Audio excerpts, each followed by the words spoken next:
The two little kids, from what I understand, drowned in the water back in the late 1800s. They were pressing against me so tight, I was going... Of course, this is Henry Severance. Is Henry Severance in this lighthouse with us tonight? Most activity takes place in the dining room and the living room. Can you touch that red light for me, please?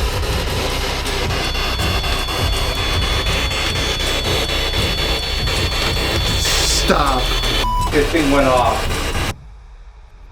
I mean, sometimes you hear noises, you hear people singing and talking and stuff. Dunkirk and the lighthouse, which may actually be home to a spirit or two. I went to put my key in the basement door and I hear plain as day, "Get out."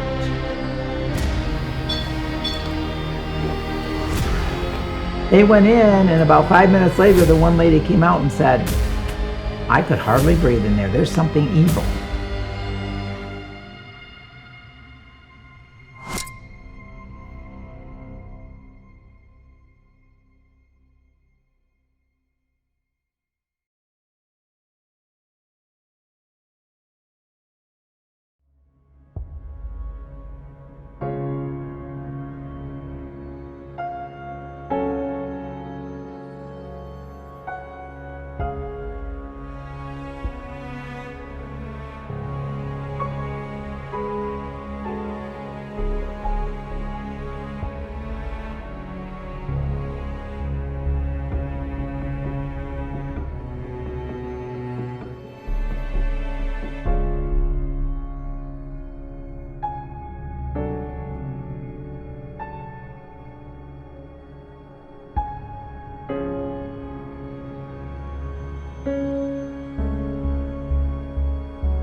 Well, we've had a lighthouse on the property since 1826.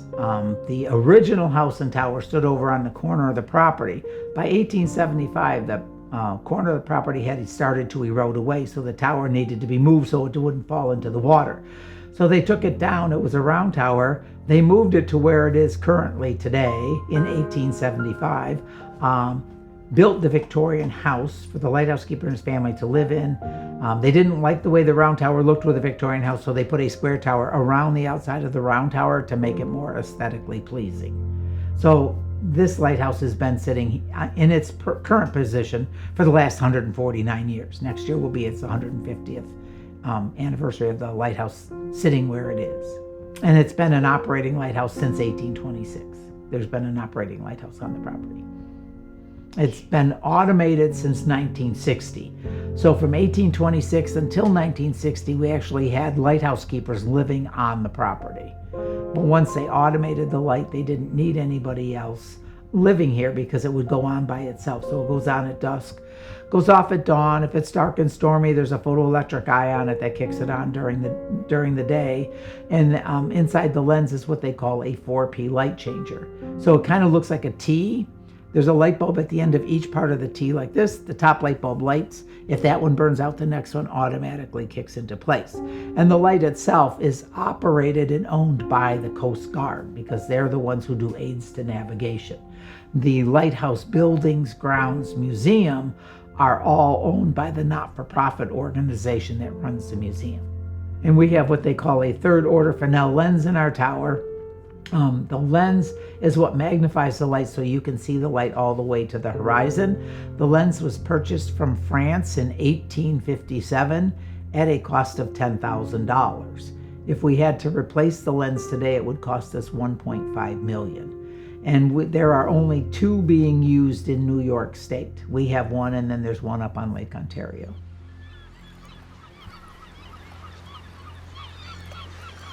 When Dave first started volunteering at the lighthouse, he didn't really know if he believed the paranormal stories. When I first started here, I was not in the house ever by myself. I was always with people giving tours and stuff, so I didn't really pay much attention to it. The people that were running the lighthouse would talk about that there were ghosts in the house and stuff like that. So the first, when I was giving tours up through October, I didn't really pay much attention if there was unique noises or cold or hot or, anything out of the ordinary, because other people were in the house, so I wasn't never giving it much thought.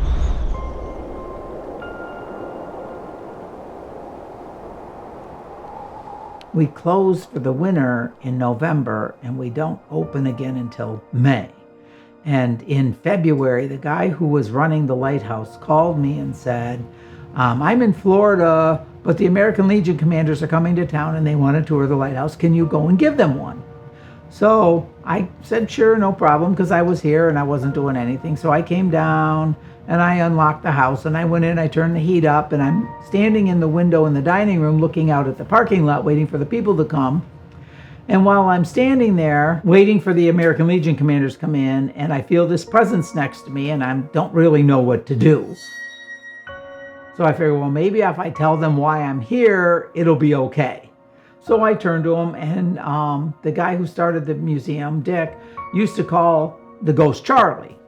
So I turned and I said, hey, Charlie, American Legion commanders are on their way.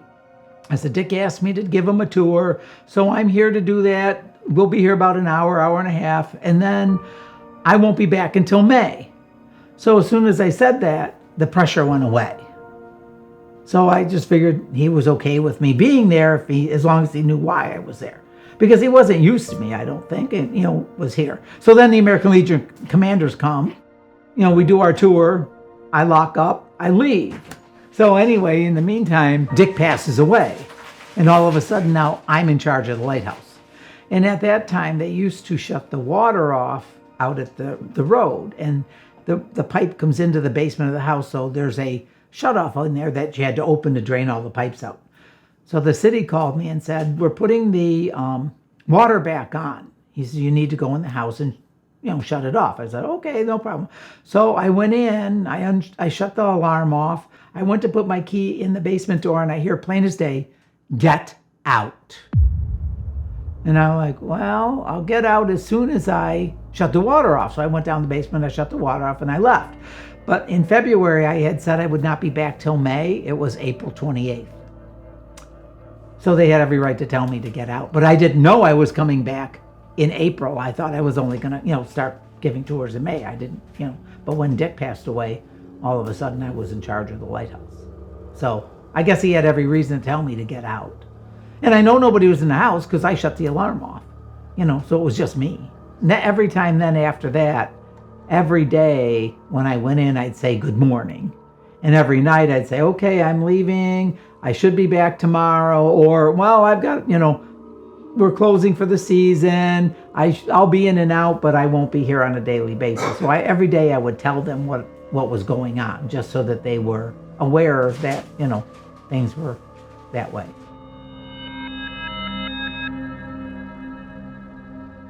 There was at one point in time a cat ghost that was here. That I'd open a door upstairs and all of a sudden the cat would run out and, run between my legs and go someplace else. But you'd see this little white and I knew it was a cat because I'm allergic to cats, and every time I did that, I would start to sneeze. Well, the dining room and the living room are very active. The tower sometimes, but most activity takes place in the dining room and the living room. Like if you're in the downstairs, you can hear people walking around up on the second floor. You can hear people coming down the stairs. If you're down in the basement, you hear people walking around above your head.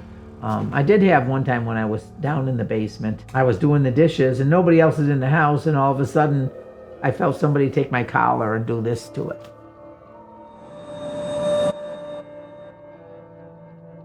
The spirits at the Dunkirk Lighthouse are said to be harmless for the most part, except for the time Dave felt like he was being suffocated inside the museum. One day I went into the lighthouse in the morning to open up. I unlocked the door, I shut the alarm off, and I always take a walk through the whole house. I turn the lights on, get ready for the day. And usually when I do that, I would feel the ghost kind of walking with me, next to me, like just hanging out.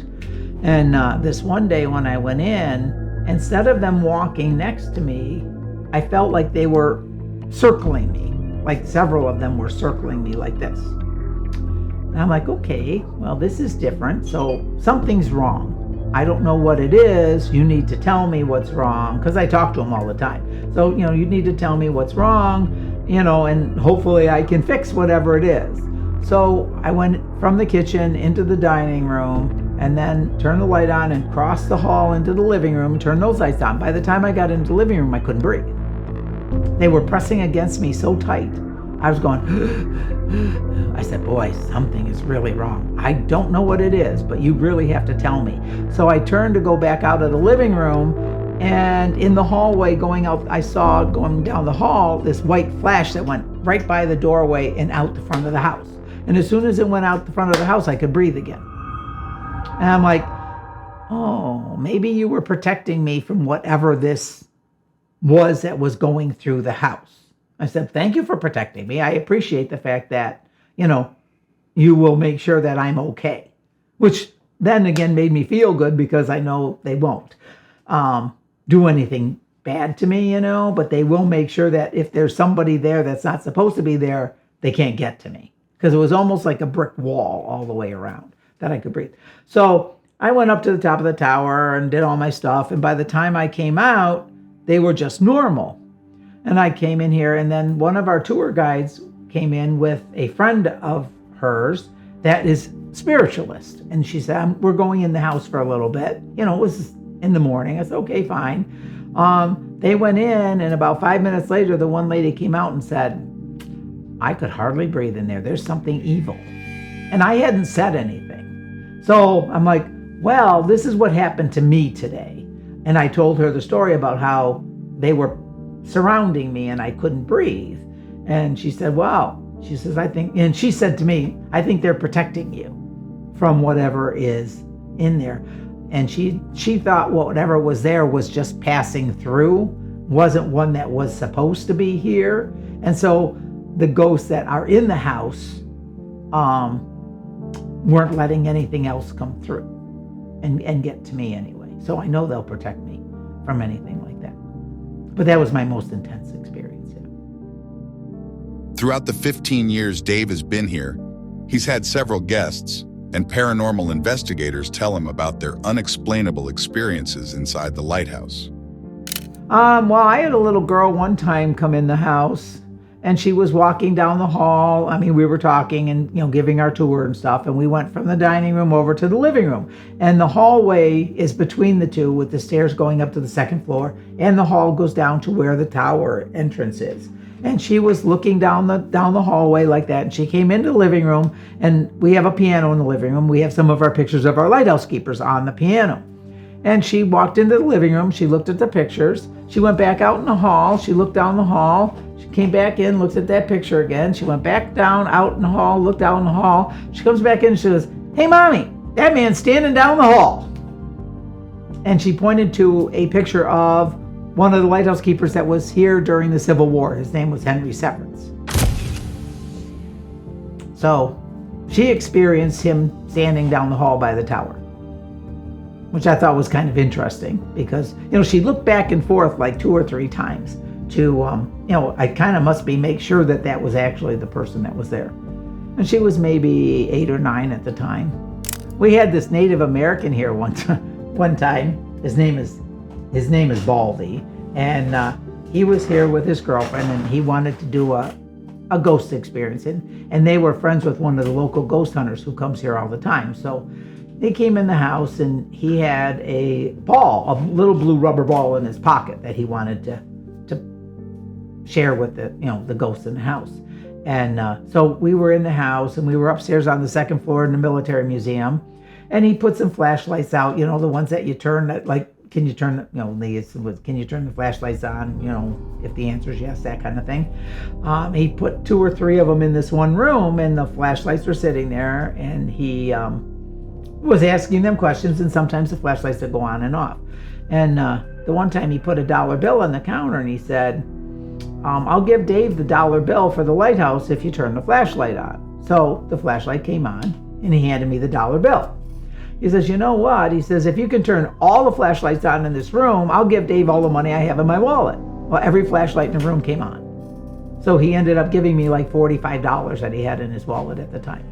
He says, well, I told him that's what I do, so here's the money. So, of course, I took the money and, put it in the cash register. So then later on in his experience, we were downstairs and we were heading into the tower. And in the tower, there's a dumbwaiter.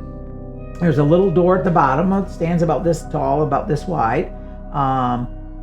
That had a bucket at one point in time with a rope in it that went all the way to the top. So the lighthouse keeper didn't have to carry everything up and down the stairs. So he looked in that dumbwaiter and he said, the ghost kids like to play in there. I want to go in the dumbwaiter. So he started cleaning it out. There was dirt and stuff on the floor. So he took a little shovel from by the fireplace and started scooping the stuff out, put it on the floor. And he had the ball in his pocket, and he was halfway into the thing, and he heard somebody walking in the tower. So he took the ball out of his pocket, and he said, here, take the ball. And so somebody took the ball, said thank you, and walked away. So he gets done in there, and his girlfriend, I, and the other ghost hunter were in the living room looking at the piano and the pictures and stuff like that. And he comes, he says, where's my ball? We go, what ball? He says, the ball I gave you when you were in the tower. He says, it wasn't in the tower. He said, well, I gave somebody my ball. So we went back into the tower and we started going through the dirt on the floor, and he couldn't find it, and it was time to go. So I said, in the morning I'll have my volunteers clean it all up. I said, we'll find your ball and we'll let you know where it is, because he was heading back to Texas, which is where he lived. And so in the morning, I had the volunteers come in. They scooped up all the stuff off the floor. They washed the whole floor down, swept it all up, washed the whole floor down. There was no ball. They took all the stuff outside in a bucket and they sifted it through screening to see what they could find in there. Of course, we found nails and pieces of glass and things you would find in an old house, but no ball. So 3 days later, I'm giving a tour to some people. I open the tower doors and the blue ball sitting on the floor underneath the dumbwaiter. So I called him and I said, got your blue ball, what do you want me to do with it? He said, well, since the kids like to hang out with it, leave it over by the doll. But it wasn't there for 3 days. And we washed the whole floor. It was not on the tower floor. So that was a kind of an interesting experience.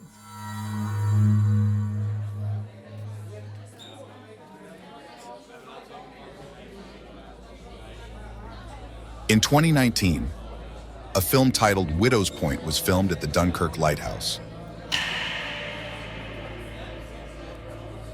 Dave recalls some of the actresses and crew telling him about their strange experiences while they were filming. I mean, sometimes you hear noises, you hear people singing and talking and stuff. You can't always make out what they're saying, but you can see, you can hear them. We had this movie filmed here called Widow's Point, and one of the actresses was a little girl named Kaylin, who was like 10 years old when they were filming. And they were in the house. They were using the house itself for makeup and costumes and things like that. And they were filming inside the tower. And of course, her role was in there. The first day they were filming, she comes out at the end of the day and she says, hey, Dave, can you get the ghost to leave me alone? I'm like, well, what do you mean? She goes, well, they're pulling on my hair and pulling on my arm and pulling on my dress. She says, I really don't like that they're touching me. Can you get them to stop? So I said, well, I'll see what I can do. So the next morning she comes in, she goes, did you talk to them? I said, I did. I said, but I need you to come in the house with me. I'm going to introduce you to them and we're going to talk to them.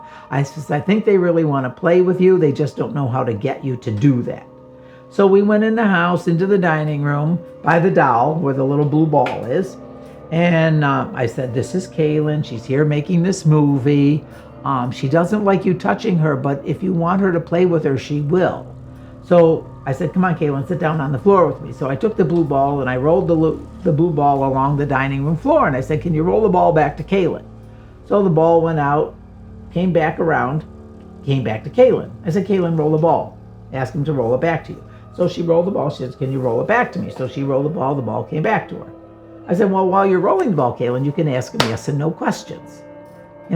If the answer is yes, have him roll the ball back to you. If the answer is no, have him leave it where it stops.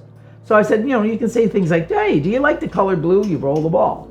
If the ball comes back, they like the color blue. If the ball doesn't come back, they don't like the color blue. I said, you can do things like that. So then, of course, it was time for her to get her makeup on and put her costumes on. So I left. At lunchtime, she comes out. I said, well, how's it going? Are they touching you? She goes, no, but I need a second ball because there's a boy and a girl, and I need one for each of them. So she says, come on in the house and see what I did.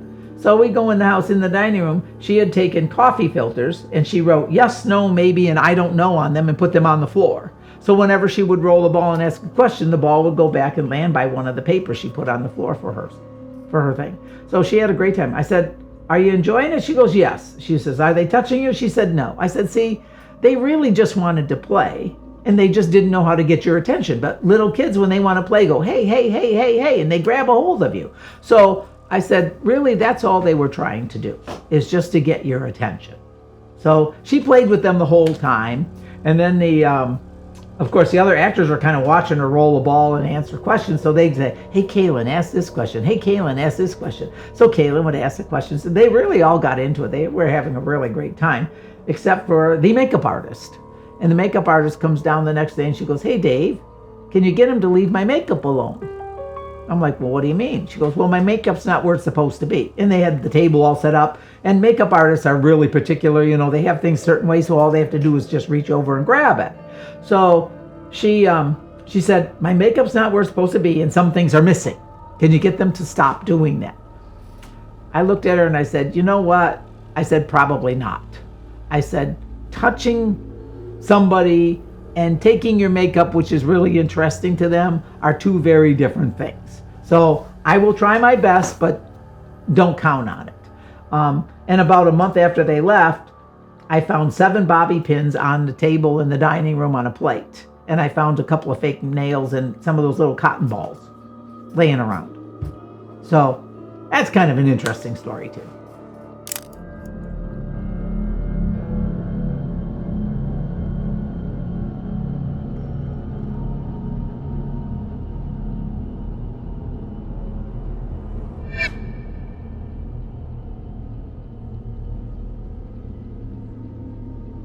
While researching, Dave discovered that there were 3 people who had drowned close to the shore of the lighthouse in the late 1800s.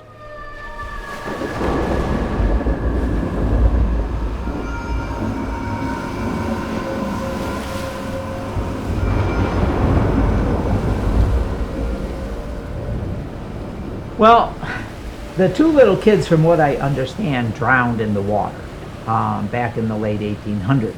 There was a lighthouse keeper here, and he had a friend who they called Charlie. And Charlie was here. They heard the kids in the water screaming, help, help, help. So they ran out to get them. Charlie and 2 of the children drowned. The lighthouse keeper and the rest of the kids were survived. And since that time, they said Charlie and the kids have just kind of stayed in the house. Why, I don't know, but just probably because that's where they liked to be. And then, of course, some of the lighthouse keepers, lighthouse keeping, of course, is not just a job. It is not a 9-to-5 job for, like most people have. It is a way of life. And if you're going to be the lighthouse keeper, that is what you do. 24 hours a day, 7 days a week, 365 days a year. So, of course, lighthouse keepers, when they get old and retire, don't really want to retire. They just want to be lighthouse keepers. So when they pass away, I think they come back and visit or decide they just don't want to leave. Somewhere I read something about one of the lighthouse keepers passing away in his sleep, but he was an older gentleman, and in some of the journals, it kind of mentions him as being the lighthouse keeper, and then like 2 journals, a couple of days later, it says the assistant lighthouse keeper is now the temporary keeper because the lighthouse keeper passed away. So I'm assuming it doesn't say whether he actually passed away in the house or whether, he, got sick and went to the hospital or something. But it just kind of mentions that, the lighthouse keeper was there, and then like 2 days later, the assistant had been approved as a temporary lighthouse keeper until his permanent position came through, because the lighthouse keeper died. And then it kept saying in the journals that the assistant lighthouse keeper, who was the lighthouse keeper at the time, had to go to the funeral for the lighthouse keeper.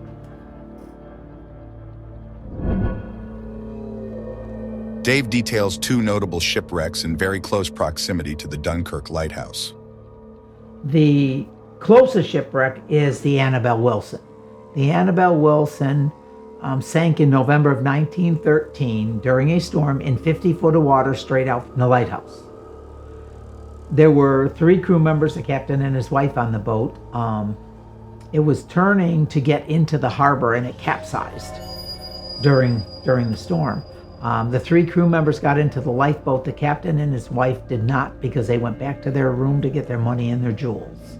But that's the closest one to our property. And then there was another very big shipwreck that happened only just a few miles east of here, off of Silver Creek, which is halfway between here and Buffalo. There was a big ship. It was called the Erie. It was a steamship. That happened August 9th, 1841. It was going from Buffalo to Chicago, carrying 200 passengers. Most of the passengers were Swiss and German immigrants. 6 of the passengers, however, were painters carrying turpentine and varnish. They stored the turpentine and varnish on the floor above the boilers, which of course is not a smart thing to do. It blew up, causing an explosion and a fire, and only 26 of the 200 passengers survived, and bodies washed ashore for weeks. But that was a very big loss of life shipwreck, the biggest loss of life shipwreck on Lake Erie. But again, I mean, 90 to 95% of the shipwrecks were weather related, and of course you don't have any control over the weather, especially back then, because they didn't have the weather we have, equipment and stuff we have today. But that one was operator error, of course. And of course, things like that did happen, and that's when they make regulations that say, you should put flammable liquids in a cool, dry place, not on top of a heat source. And then the local ghost hunting group, of course, does all kinds of interesting things at the lighthouse, and they spend a lot of time here. And this picture was one that they took in the dining room at night. There's an orb right here. Okay, they took the orb and they blew it up, and this is what they saw in the orb. Eye right there, and eye there, the nose, the mustache, the mouth. That is one of the lighthouse keepers. His name is Peter Dempsey. His picture is in the living room. When we go into the house, I will show you the picture that is his face. And it's not like his face could be a reflection. His photograph that we have is in the room opposite this room, facing the opposite way. The lighthouse keepers lived here between 1875 and 1960. So when you're walking through the house, you will see things that are different than what you would have in your house today. Like the stove and the ice box and the coil refrigerator, things like that. This is the table I was telling you about with Mr. Gannon, the lighthouse keeper, with the granddaughter. This is the table that I was telling you about when we were having our interview, that she brought back when she was here a few years back. So we have our telephone, and we have our cabinets. This set of dishes was owned by the Arnold family. The Arnold family lived out in the property the longest. They were here from 1909 to 1950. For 41 years they were here. He had 6 children that were all born on this property. And this set of dishes was a gift to Mr. and Mrs. Arnold on their 25th wedding anniversary, and were used here in the house. The granddaughter had them. She was downsizing, tried to give them to her children. Her children didn't want them because you can't put them in the dishwasher or the microwave. So she brought them back here as part of our display. And that clock just chimes every hour like that. So I always have to warn all the paranormal people that the clock is not part of the paranormal stuff. But we're gonna go to the tower, because the tower's right over here. And with the light, it's still a little bit light out, so it'd be kind of nice to go up to.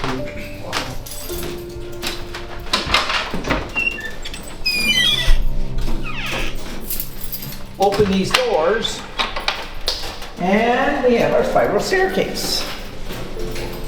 And the dumbwaiter. That's the dumbwaiter I was telling you about in that other story, right there. And that's where I found that ball on the floor, after about 3 days.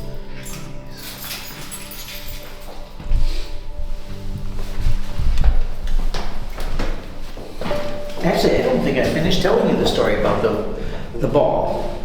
Remember when the Baldy was going, he was in the dumbwaiter and handed the ball to somebody? Yeah. I don't know if I finished that story. So the next day they were cleaning and they didn't find the ball, but 3 days later I came in with a group of people. I opened up the door, watch your head, to the tower, and the ball was sitting on the floor. I don't know if I told you that. No, I don't think you did. Yeah, because it was like 3 days later. So I called them and I said, found your ball, what do you want me to do with it? He said, put it with the doll. These are the last 10 steps. Now you have to be careful because you have to, duck under the support for the floor. Oh wow, this is a workout.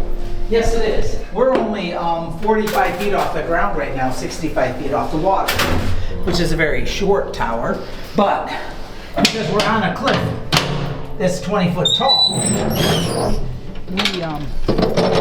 we don't have to be as tall as some others. Holy crap. A couple of boats going in. So it's only 26 miles to Port Dover, Canada, straight across the lake.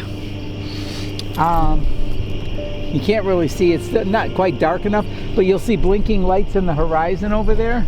Eventually, it would go all the way to Buffalo and Niagara Falls.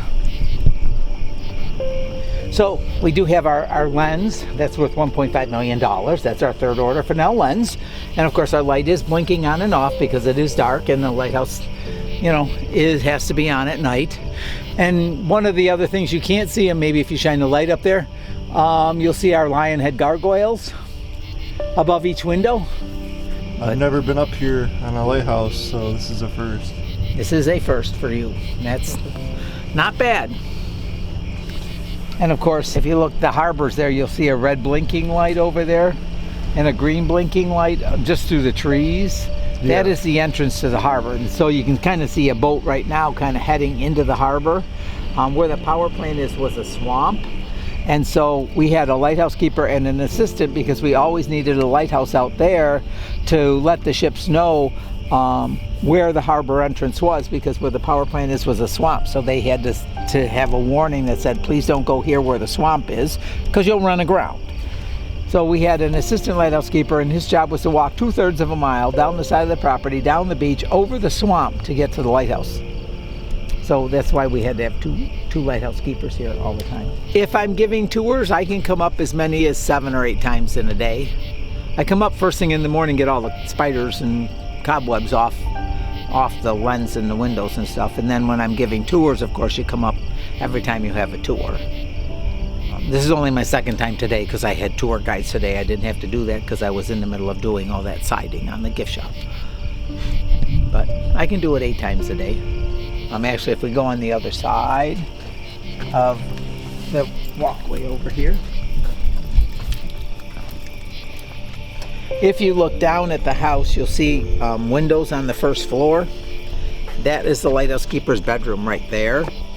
If you look down, and he would have his bed right there, so that when he was laying in bed, and it was an oil lamp, of course oil lamps required a lot of work, he would look up. If the light was lit, he knew he could go back to sleep. If the light was off, then he knew he had to get up and do his job. And at the time, when it was an oil light, the lens itself went around in a circle like this instead of being a blinking light, and he had to come up here every 4 hours and wind the lens clock mechanism to make sure that the lens was going around in a circle like it was supposed to. It was a 24-hour-a-day, 365-day-a-year job. Now, how was the pay? Between 1841 and 1920, the pay was always between $400 and $600 a year. But it's 24 hours a day. If you tried to break it down to an hourly wage, it'd be like half a penny an hour. Not a whole lot of money. I mean, it was decent money. You had a free house to live in, because you had to live here in order to be the lighthouse keeper. You grew all your own food. And most people back in the 1800s did not make $1 a day at any job that they did. During the Depression, Henry Ford started offering $1 a day to work in his factory, and you did not work 7 days a week, 365 days a year. So you didn't even make, during the Depression, they didn't even make $450 a year.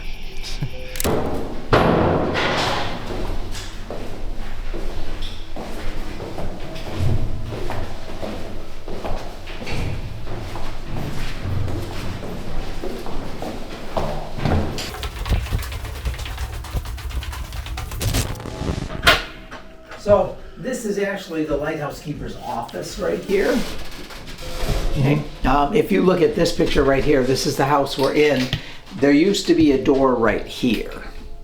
And anybody going in and out of the lighthouse, which of course is right there, would use this door, and that way you didn't have people you didn't know wandering through your house.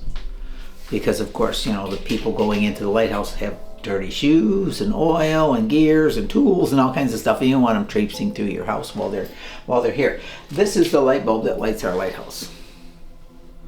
Right. Just a little tiny thing. Doesn't have to be very big, doesn't necessarily have to be very bright because of that third order Fresnel lens that we have on our tower. It's the lens that's made of prisms of glass like this that magnify the light so you can see the light all the way to the horizon, which is 17 miles from here according to the laws of physics. But this is the original house and tower from 1826 to 1875.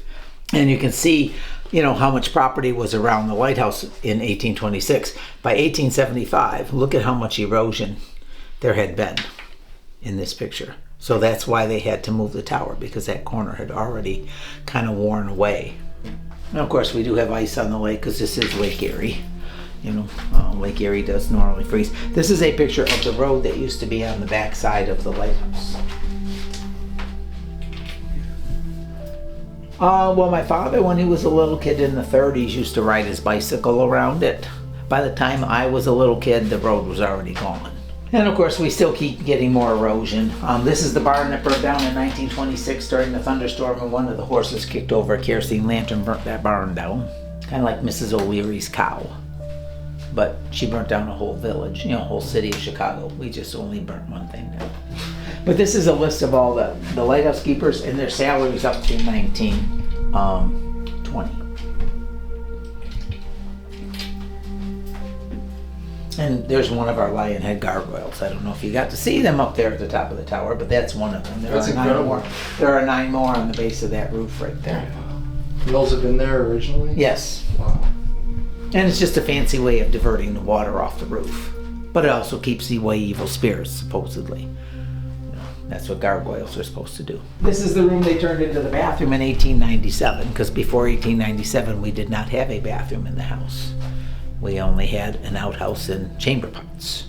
There was no sewer and there was no running water before 1897. So if you don't have running water, you can't have bathrooms. Yeah. You know. But 1897, that was actually part of the lighthouse keeper's bedroom. His bedroom's on the other side of that wall. And this was the door he would use to get in and out to go to the tower all night long when he had to run up and down the tower stairs. Jeez.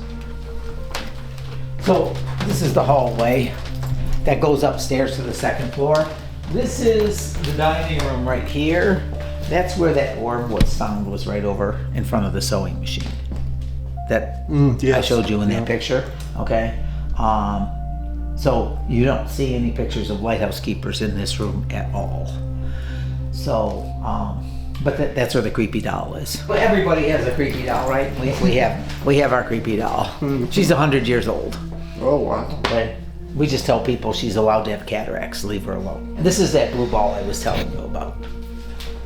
Okay, and this is the other ball that the little girl wanted so that she could play ball with the little boy and the little girl that are in the room. And these are her, that was me, these are her papers that she wrote.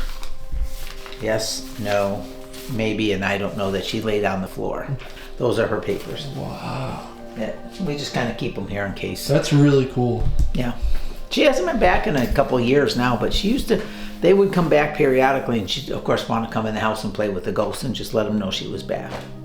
But this is our dining room area. And this is the window I was looking out, that first experience I had when Charlie came up, you know, and he wanted to know why I was here when I wasn't supposed to be. This is the window I was looking out of. It looks right out into the parking lot. This is my favorite piece in the whole house. The newel post at the bottom of the stairs. It's just a piece of work. It's a work of art. Yeah, it's, You know, that's gorgeous. just a gorgeous Gorgeous piece of art. But this is the living room. You can go in there. Cool. In the back of the living room is the lighthouse keeper's bedroom. That's where he slept, is through that half door. The room is so small we can't really let anybody in it, so we just cut the door in half so you can see it. But this is the face that's in the orb. Holy crap. That's insane. And What was his name? Peter Dempsey. And this is a clock that he bought for his wife in 1887 as a gift for her on the birth of their son. His granddaughter gave us the clock to put back over the fireplace where it belongs. She also gave us those two chairs. Those two chairs belonged to his parents, and his parents lived here in the house with them for a time. And then Mr. Arnold, there's pictures of Mr. Arnold, who was the one that was here from 1909 to 1950 right there. This painting was painted for the Arnolds in the 1930s by a man who lived across the street. It hung over the fireplace while they lived here. Of course, they took it with them when they left. Their daughter had it, and when she passed away, her son sent it back to us and said, put it back in the fireplace where it belongs. And of course, this is Henry Severance. This is the guy that the little girl said, Mommy, this is the guy who was down the hall when I was giving her that tour, the one that kept walking back and forth, I mean, it sits right here, and, she comes in, we were coming across the hall like this, and she was looking down the hall like this, and then she came in and she looked at that picture, and then she came like this, and she went like this, and she did this, and she goes, hey, Mommy, that man's standing down the hall. And she went right over to this one picture. And of course, he was here during the Civil War, so he actually never lived in this house. He only lived in the other house because this house was built after the Civil War. This is John McDonough. He was the assistant to Peter Dempsey. When Peter Dempsey retired, he took over as the lighthouse keeper. He was the lighthouse keeper when Mr. Arnold was the assistant lighthouse keeper. And then when he retired in 1928, Mr. Arnold took over for him as the lighthouse keeper. And this is Mr. Arnold on the pier light. This is Mr. Gannon. He's the guy with the little red table that's out in the kitchen. And then the last family who lived there was the Landis family. They were here from 1955 to 1960. And then the city hired George Burns to mow the lawn, but he was just the lawn. He was the maintenance person. He didn't live here. He just came down and looked over the place. This is William and Sarah Sinfield. Very interesting story about William and Sarah Sinfield. William and Sarah Sinfield were assistant lighthouse keepers from 1874 to 1885, as you can see. Sarah is one of the few women in the United States that was granted a pension by the federal government as a female Civil War soldier. So we're really honored that she lived here on our property.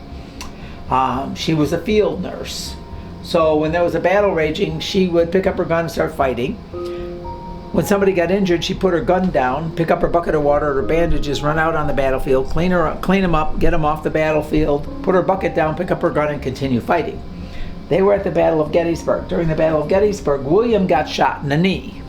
He was on crutches like these for the rest of his life with a knee that never healed. The government, in their infinite wisdom, decided that instead of giving him a disability pension as a wounded American veteran, he should have a job as a lighthouse keeper. And of course, what did we just do as lighthouse keepers? We climbed stairs. Great job for a person who only has one leg. So of course, if he couldn't do the job, somebody else had to do it, and that of course would have been Sarah. Because if you don't do the things, he can't lay in bed and say, my knee's hurting, I'm not going to go out and light the light. Because if you don't light the light, people die. And of course, if you don't light the light, you get fired.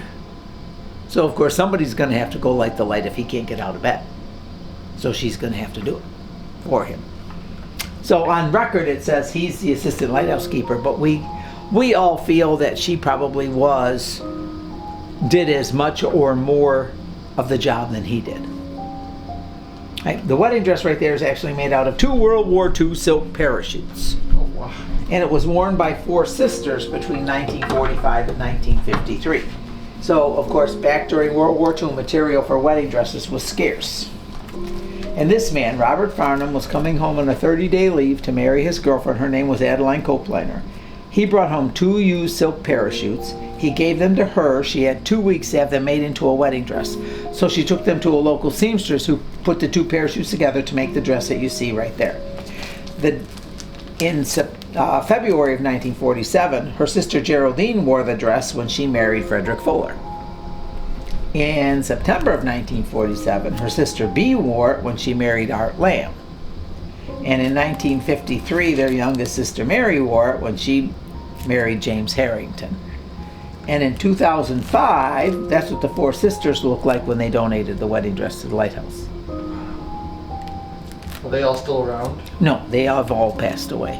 Since 2005, all 4 of them have passed away. But they were all in their late 80s and early 90s when they passed away. So they lived good, long, happy lives. Art Lamb, he was one of the founders of the museum. That's why we actually have the wedding dress, is because he was one of the people who helped start the museum in the first place. All right, so upstairs on the 2nd floor is our military museum. Cool. So each room's a different branch of the armed forces. There's 4 bedrooms. So we have Army, Air Force, Navy, Marines. The hallway's dedicated to Vietnam. This is part of the moving Vietnam Memorial that travels the country. It was on our property in 1988 and again in 1992. And during the 92 travels, that panel got damaged, so they left it here as part of our display. And Dave, who was in the gift shop, when he was in Iraq, a buddy of his did all these drawings for him. So this is his personal collection of Desert Storm drawings that a friend of his did while they were over there. So first room is Marines. I mean, as you can see, we have tons and tons of uniforms, and of course, uniforms and artifacts that have something to do with people who are, a lot of them are no longer around. I mean, we have, lots of American uniforms. We have, in this closet right here, we have some German helmets, some French helmets. This one has a bullet hole right in the front. That one has a shrapnel hole in the top. We do have a machine gun on the floor over there. That's a World War I machine gun.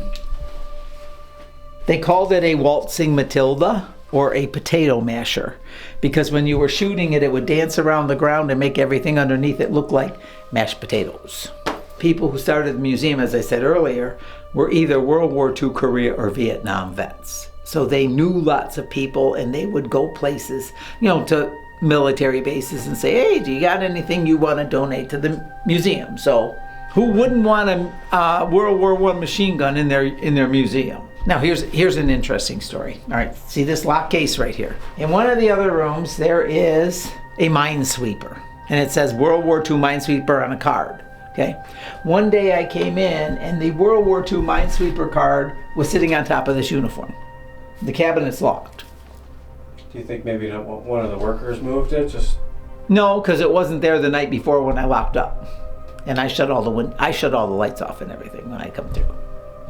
But it's locked, and the key is not readily available for people. I mean, if they were here, and I had given them the key and they were dusting and stuff, I could understand how it would get in there, but it was sitting on top of the uniform. And yes, you could maybe slide a card through here, but I don't think if you slid it through there that it would actually land on the uniform. No, it would fall through probably. It would fall all the way down to the bottom of the cabinet. So how did it get there? That's a good story. How do things move and get into locked cabinets? How long ago was that? That was, I'd say 5 or 6 years anyway. It was before COVID. So that doorway takes you into the Navy room. And so again, we have all kinds of interesting uniforms and artifacts, and we have a memorial to Pearl Harbor, of course.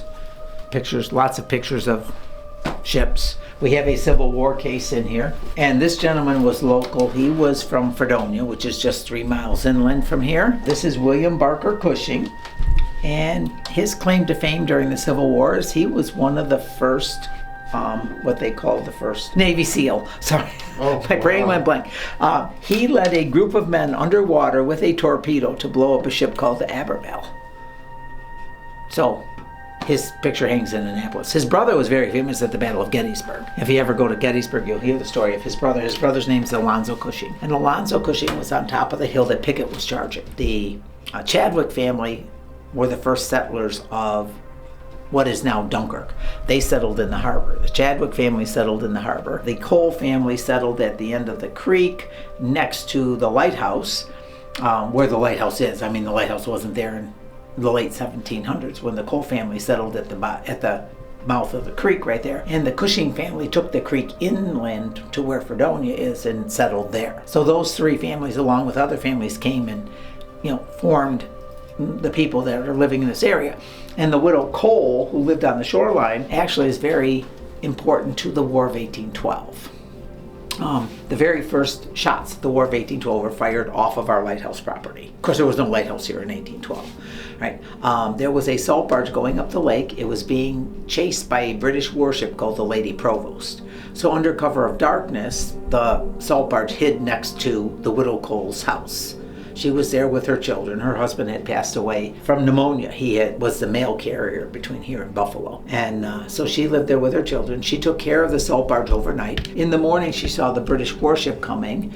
So she got on her horse. She went up the creek to where Fredonia is. There was a garrison of 25 American soldiers under Commander Tubbs. She told Commander Tubbs that the British were coming. So he got all his men, any farmers, hunters, and trappers he could find to come line up right here on Point Gratiot and start firing on the Lady Provost so that the landing party couldn't get in. So, of course, they fired back. The Lady Provost knew they couldn't get to the salt barge, so they called the landing party back. 3 British soldiers were injured. They left, and then the salt barge, of course, was free to continue on its way. And then she melted down all her pewter dishes into bullets so that her son could go off to war. So we have a couple of interesting women that have done things to help the United States. And we had Sarah Sinfield, who was the assistant lighthouse keeper, and we had the widow Cole. Both women who did wonderful things but don't always get the recognition that they deserve for it. So we do try to, in our military museum, of course, honor any women that did things. And we do have women's uniforms in all 4 of our rooms so that, people are recognized for what they do. All right, so hallway here is dedicated to Vietnam and the missing soldier ceremony. So we have, photographs that local people took. We have uniforms, of course. We do have a Vietnamese uniform right over here. We have the sandals. They're called Ho Chi Minh sandals. Those are made out of used tires. And of course, we do have the book that lists all the people who died in Vietnam that are on the Vietnam Memorial. They're listed in this book in alphabetical order. So if you wanted to find somebody that was on the wall that passed away in Vietnam, you could look for them in this book. It tells you what line and what panel they're on, so you can go directly to that panel and find their name, because the panels are done chronologically, not alphabetically. So you would have to know where a specific person was in order to see their name on the wall without trying to read every single one. In here we have Army and Air Force. And the door to the Air Force room, there is no access to that bedroom from the hallway because the staircase is right where the door should be. And this is where the youngest children slept, because if they got out of bed at night, they could only get as far as this room, and then the older children would take care of them and put them back to bed. Okay, but this is our Army room. We do have bottles of lots of tanks. We have a case dedicated to Desert Storm, 2 for World War I. The rest of them are World War II, Korea, Vietnam. We do have a Nazi banner here. The Nazi banner was ripped down off of a building in Italy at the end of World War II by a local soldier. They were going through the town. It was hanging on the wall. He pulled it down, stuck it in his pack, brought it home. He had it in his house until he passed away, and then his family decided it should come here as part of our display to remind everybody this is what we were fighting against in World War II. We have a couple local gentlemen, both captured by the Japanese during World War II. That gentleman right over there, Anthony Duino, he was captured by the Japanese and spent 3.5 years in a Japanese slave labor camp. Survived that, lived to be about 92. Those are all of his medals. Unfortunately, his friend Frank Aquavia right here did not survive. During the Bataan Death March, he saw water on the side of the road, went to get a drink, and of course that was forbidden, so they shot him and left him dead on the side of the road. So different fates for different people.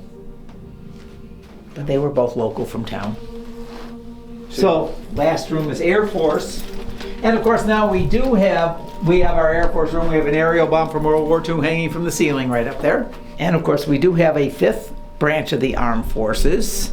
the Space Force. And we do have a Space Force uniform with a Space Force flag. Sorry, I hit it the wrong way.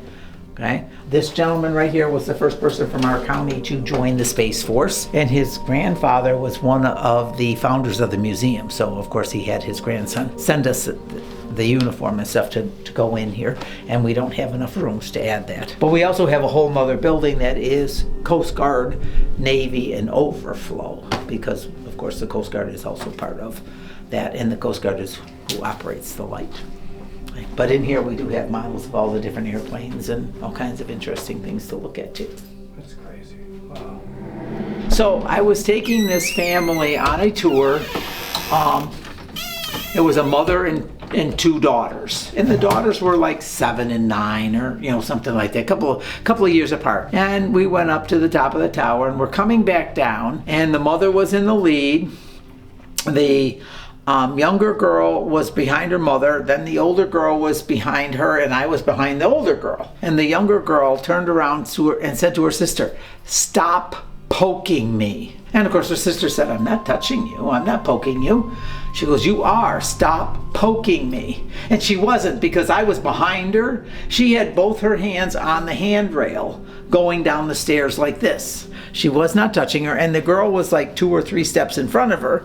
There wasn't any way she could have touched her in the first place. But somebody, and so I said, "She's not touching you." She's like, "Oh, the ghosts are touching me, the ghosts are touching me." She came outside, she told like everybody she saw walking in, "The ghosts were touching me when I was in the tower."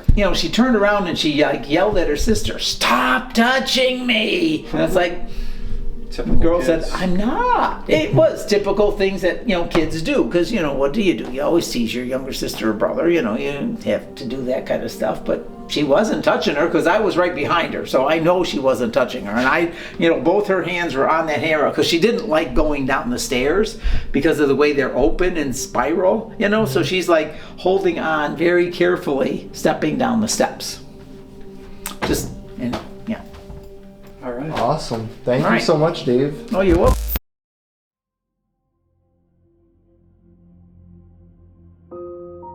Hey, how's it going, everybody? It's Austin here from the Ghost Files. Tonight we're in Dunkirk, New York at the Dunkirk Lighthouse and Historical Museum that sits right on the shores of Lake Erie. Supposedly this place is super haunted. There's tons of paranormal experiences and stories, as you just heard from one of the main volunteers, Dave, who is very knowledgeable about the history and all the paranormal happenings that have happened here over the years. He's been here for the last 15 years. Yeah, I'm sure already put in that whole interview and stuff. So I really hope you guys enjoyed the history, because he did a great job on explaining everything about this place. We're about to get into a full paranormal investigation inside the lighthouse. There's a lot of lighthouse keepers that are stuck on this property, came back to this property, don't want to leave. Their energy is still here.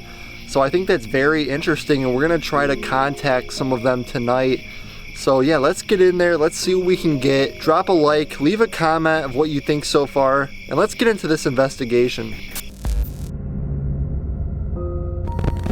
Alright guys, so to start off the investigation, we are here in the kitchen-like area. This is the room where Dave actually caught, well, Dave didn't catch it, but this is the room where Dave showed us that photo of that orb that was right about there by that sewing machine. There was literally a face in the orb, which I have never seen before. That was literally mind-blowing to see that. I've seen orbs all the time, but to see an actual face in the orb was just, I don't know. Well, maybe we can catch it tonight.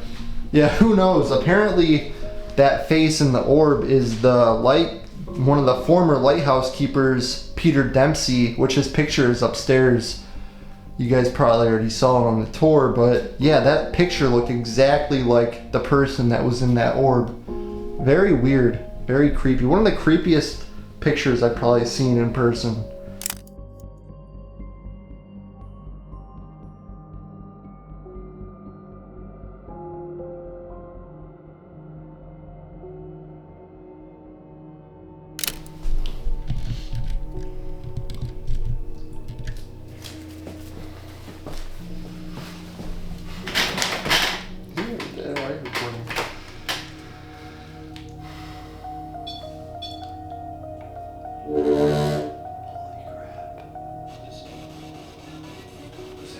The REM pod. I got him recording. Never did that before? No. Literally right before, guys, I just sat down to start the spirit box session, and as you just saw, the REM pod just flickered. I don't know.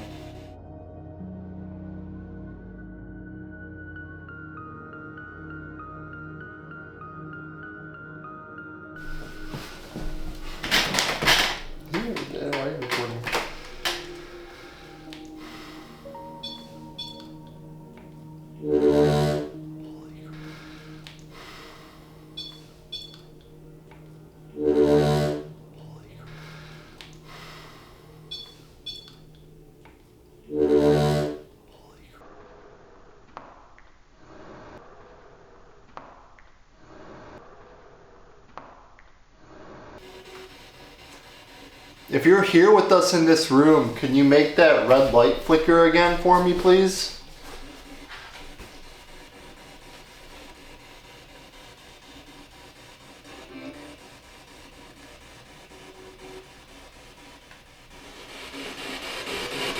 Is this lighthouse really haunted?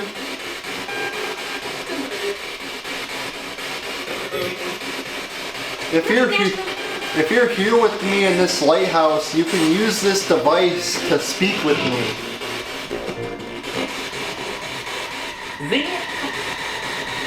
Alright guys, so we just moved over to the room right next to the room we were just in with those dolls. We got the REM pod on the piano there right next to that picture of Peter Dempsey, so we're gonna see if we can get the REM pod to go off and if we can ask some questions to maybe make that REM pod go off. Is Peter Dempsey in this room with us right now?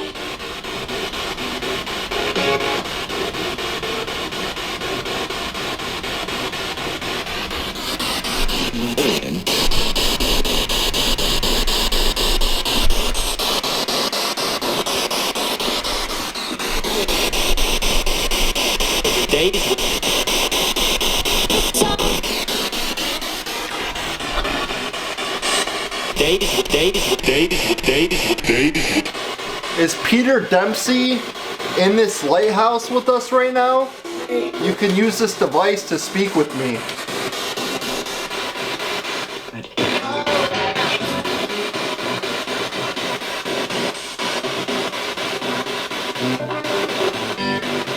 Are any of the lighthouse keepers that were once here haunt this building?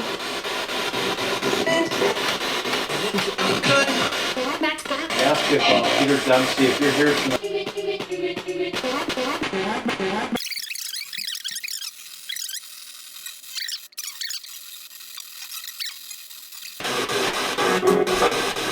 Can you please give me your name if you're here in this lighthouse with me right now?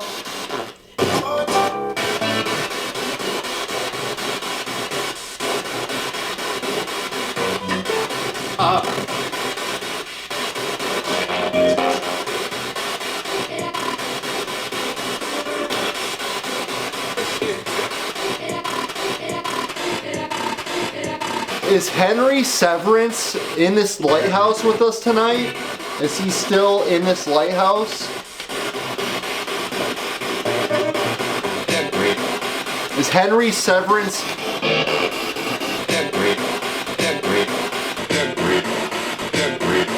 Does Henry Severance haunt this lighthouse?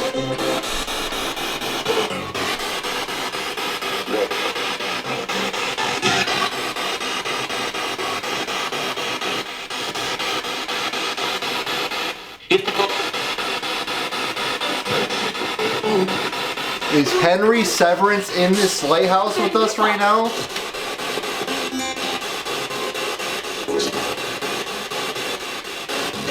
How many children's spirits haunt this building? Can you please give me a number?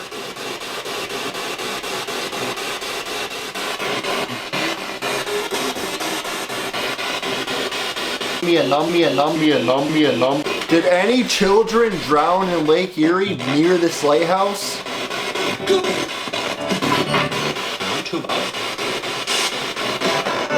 Did any children drown in the lake? Haven't heard a whole lot yet. Honestly, the craziest thing that's happened so far was when we were setting up and that REM pod just randomly went off near that wall back over there. Is there any spirit in this building that can touch that red light for me by the piano? If you're here with us in this building, in this lighthouse, can you touch that red light for me, please?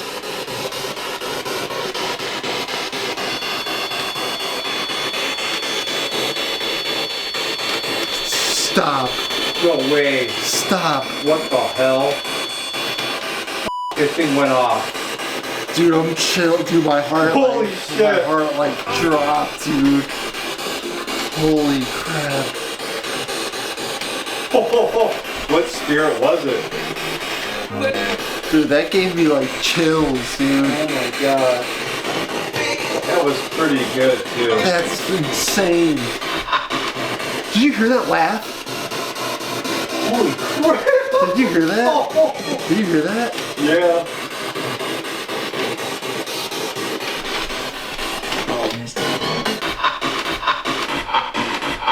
Who just touched my light? Can you please give me your name of the spirit that just touched my red light?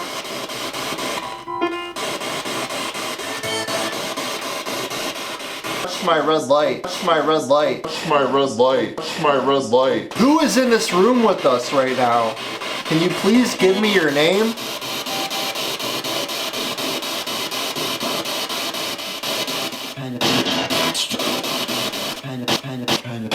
How many spirits are on this first floor of the building with us? Would you like to use the device I'm holding to communicate with me?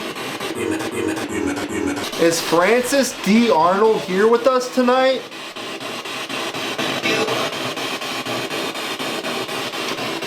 If Francis D. Arnold is here with us tonight, can you please talk to me using this device or touch that red light on the piano for me, please? Francis D. Arnold. Introvert. Did you hear that? Introvert? Yeah, that's what I heard too. Past isn't. Past. You say harassed? Did you hear that? Yep.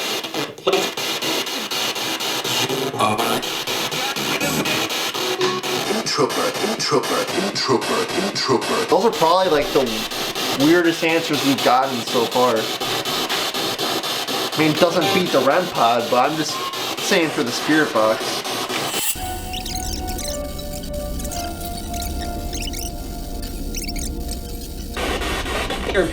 William or Sarah Sinfield? Can you, if you're here with us tonight, can you please touch that red light on the piano for me, please?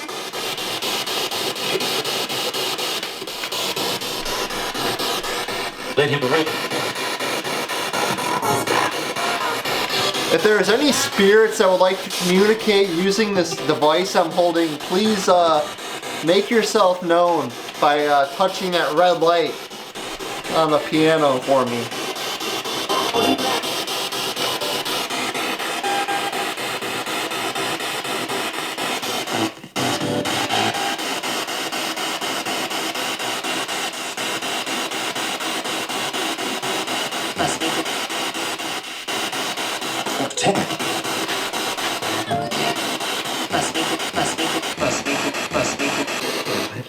Is William or Sarah Sinfield here with us tonight?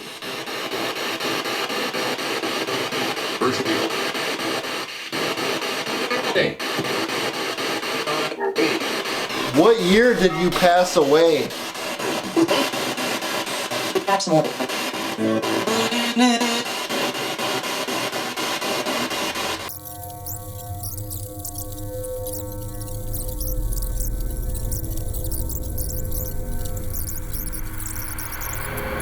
Alright you guys, so I just came upstairs to the top of the lighthouse here, and this is obviously where we have all the war stuff. You see I got the equipment here, REM pod, night vision camera, spirit box with the speaker, And yeah, basically we're just gonna ask some more questions up here. We did get some activity down in the floor below us. The REM pod did surprisingly go off a couple times, which is crazy because when I first got the REM pod, it really never went off. And I said that in a previous video too, it really never went off. We're upstairs now in one of the war rooms, and I'm gonna take a seat here and we're gonna ask some more questions, see if we can get the REM pod to go off again. So yeah, let's get into it.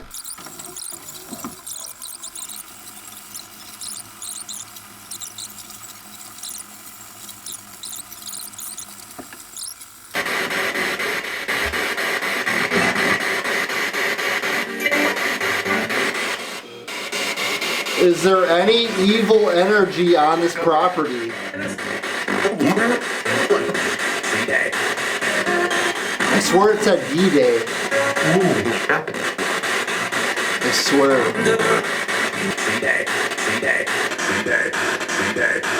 Did you say D-Day?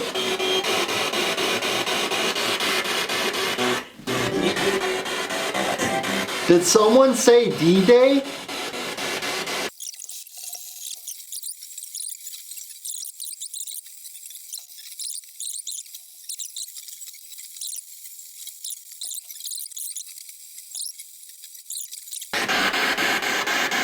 Where do the spirits like to hang out? The upstairs or the downstairs?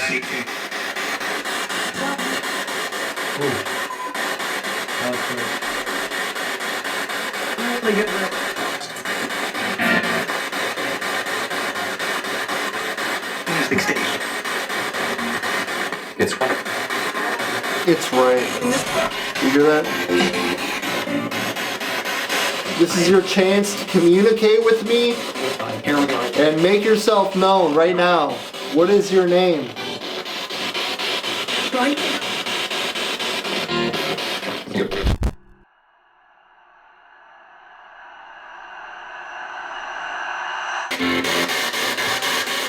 If Peter Dempsey is here with us right now, can you touch that red light by me? Can you touch that red light right there for me, please?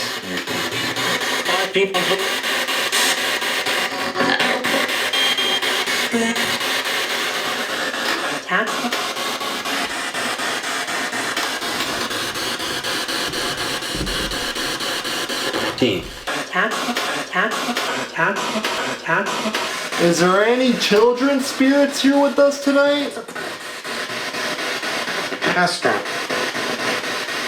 If there is any children spirits here, can you please use this device to speak with me?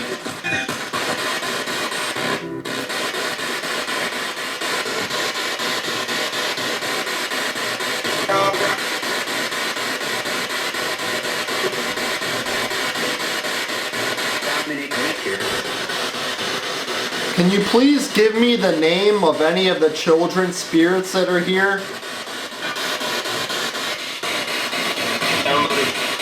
Ooh, I heard something faint there. You hear that? Yeah.